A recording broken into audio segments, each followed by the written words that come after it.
Well, today, yes, today, I'm going to do something that I don't do very often.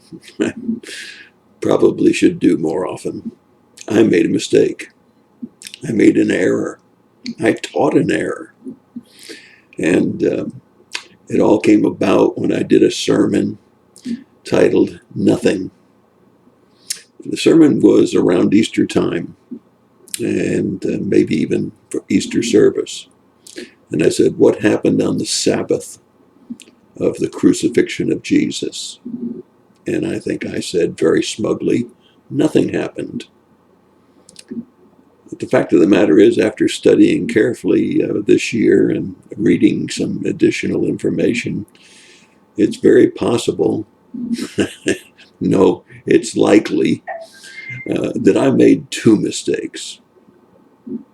And part of that is because of what we traditionally have said about the timeline of the crucifixion. Part of it is because I didn't read carefully and didn't read all of the gospel accounts of the events leading into and through the crucifixion and the first day of the week empty tomb. Nevertheless, I hope that I'll be able to straighten that out immediately after I pick my wife up off the floor by me saying that I made a mistake or an error. You guys all know what I'm talking about, don't you? Well, the first thing that I want you to do is I want you to look with me at the first slide of 3 slides to try to show you graphically what this mistake is all about, and make a recommendation to you, show you another slide, and finally a third slide, and then we'll finish this message.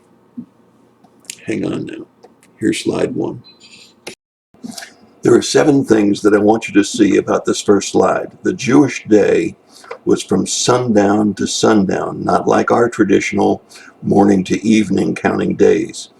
It was 12 noon to 3 p.m. that the sky became black, and we need to remember that Jesus was on the cross from 9 a.m. in the morning, which means that he had to, that is Nicodemus and Joseph of Arimathea, had to hustle from either early morning or at least at noontime to buy the linens. It was the day of preparation. Linens couldn't be purchased on the Sabbath, and to get Jesus' body wrapped and into the tomb. Thirdly, there's a problem, and for my bad, you would have to look at Matthew 27:62, where I said nothing was written about the time of the Sabbath, when in fact it tells us that they went to Pilate on that very day after the preparation day, which would have had to have been a Sabbath, whether it's the traditional week Sabbath or whether it's a special Sabbath. They had to have gone on a Sabbath, and that certainly makes my statement in my previous message about nothing happening false. It's nearly impossible to demonstrate 3 days and 3 nights, even partial days and nights in the tomb with this particular traditional model, as you see in slide 1. Now here is slide 2.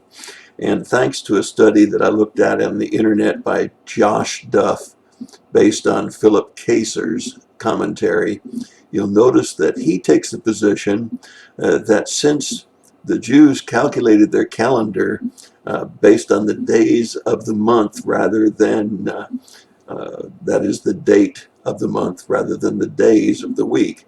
And so you can see here that he felt that the Passover fell on a day other than the traditional weekly Sabbath, and it happened to be back to back. So we have a special Sabbath, or a high Sabbath, on Friday and a standard weekly Sabbath on Saturday. This would explain and completely justify 3 days in the tomb, 3 nights in the tomb, even though they're only partial days. Nothing in the scripture says they were full days. It just says 3 days and 3 nights in the tomb. And it would certainly help us to explain that. It also helps us to explain the day of preparation and how it could lead into a special high Sabbath. And certainly it coincides, if you go back and look at the book of Exodus, with the fact that the days of the Exodus sacrifice of the animal and the crucifixion would better tie into this being 2 Sabbaths back to back rather than 1.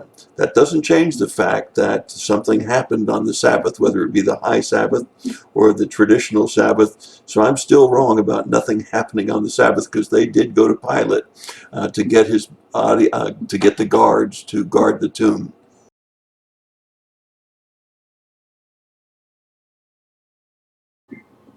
Now you may want to write this down. Because here's my recommendation based on my own confusion and going through this study that I've done today. I would recommend that you go back, as I did, and read Matthew 27, verses 1 through chapter 28, verse 1. Let me say that again, hoping you get a pencil and you can pause this video and write this down. But I want you to write down Matthew 27, verses 1 through chapter 28, verse 1. Pay particular attention to the part that threw me, which is chapter 27, verse 62. Then I would recommend you read Mark chapter 15, verses 1 through chapter 16, verse 2.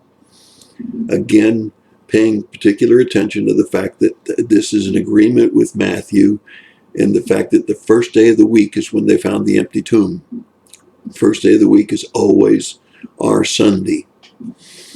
Luke chapter 22, verses 66 through chapter 24, verse 1. Once again, Luke 22, verses 66 through chapter 24, verse 1. Again, we have an agreement on the first day of the week being the empty tomb. And if you'll read through, you'll get additional details. Then finally, John 18, verses 19 through 20, verse 1. Not verse 20, but chapter 20, verse 1. So that's John 18, 19 through chapter 20, verse 1. Once again, we have a total agreement in all 4 Gospels.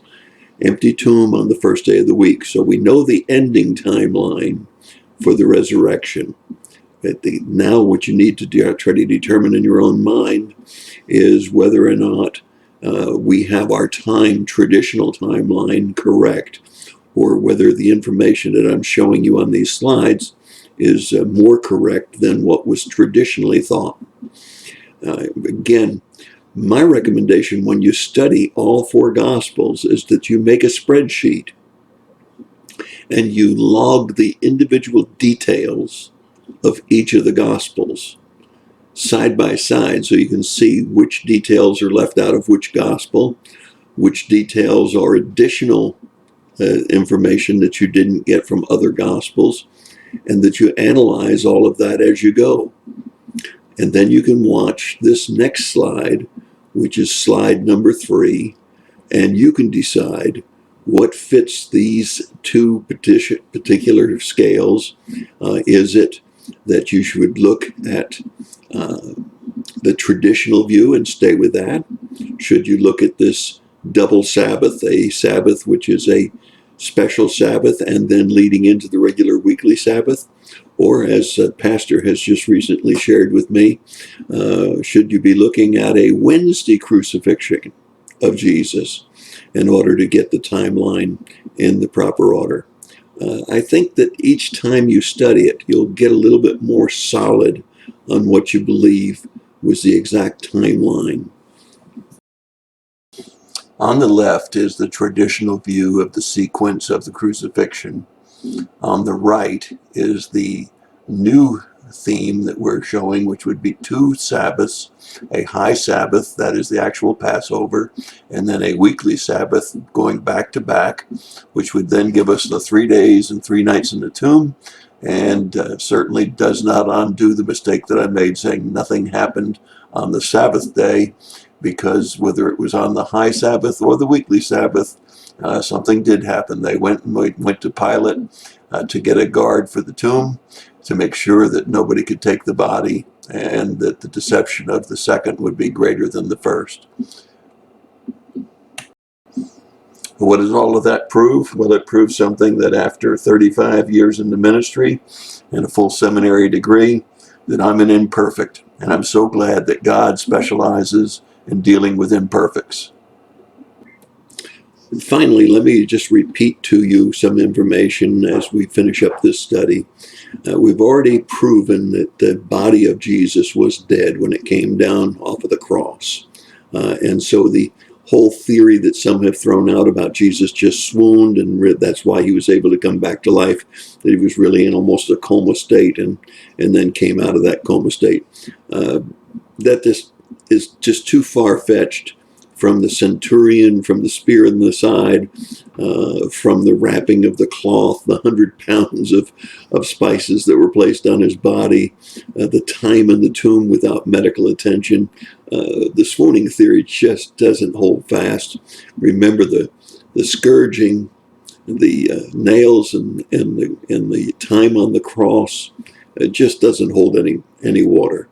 So then the next thing we want to look at is we want to look at the stealing of the body.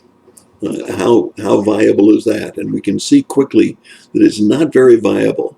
The reason that it's not very viable is the Romans would have had no advantage to steal the body unless they wanted to hang on to it and continue to display it anytime somebody said Jesus had come back to life. Now, that would have been a good plan on their part, but they didn't do that. There's no historical writings that say that the Romans paraded a dead body around whenever the Christians were claiming that Jesus rose. So that kind of wipes that theory out about the Romans. The Jews had that is, the Jews that were in the Sanhedrin and those that were opposing Jesus had no advantage, once again, unless they were going to hold the body and display it every time the Christians that were following Jesus claimed that he had risen from the dead. So the Jews had no advantage. As a matter of fact, they would upset part of their own people by just going ahead and even messing with the body. So that's extremely unlikely also. And then finally, the disciples had no advantage in stealing the body, because if the body was just missing and there was no resurrection, there would be no claim and no proof that he had risen. And so when he is seen by so many people after his resurrection, it validates what the disciples claimed, was that Jesus lived, he died, and he rose again.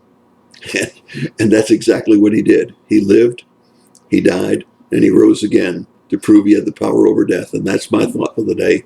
God bless you and have a great day.